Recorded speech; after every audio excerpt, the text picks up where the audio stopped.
আজকে আমি একটা আবৃত্তি করব। পুতুল ভাঙা, কবিগুরু রবীন্দ্রনাথ ঠাকুর। ৭-৮-২৭ আমি বলেছিলাম বলে গুরুমশাই আমার পরে উঠল রাগে জ্বলে। মাগো তুমি ৫ পয়সায় এবার রথের দিনে সেই যে রঙিন পুতুলখানি আপনি দিলে কিনে। খাতার নিচে ছিল ঢাকা, দেখালে এক ছেলে।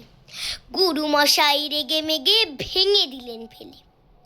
বললেন তোর দিন রাত্রির কেবল যত খেলা, একটুও তোর মন বসে না পড়াশুনোর বেলা। মাগো আমি জানাই কাকে, ওর কি গুরু আছে? আমি যদি নালিশ করি এক্ষুনি তার কাছে। কোনো রকম খেলার পুতুল নেই কি মা ওর ঘরে? সত্যি কি ওর একটুও মন নেই পুতুলের পরে? সকাল সাজে তাদের নিয়ে করতে গিয়ে খেলা, কোনো পড়াই করেন নাকি কোনো রকম হেলা?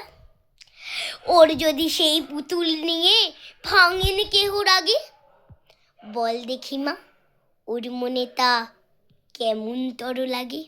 নমস্কার।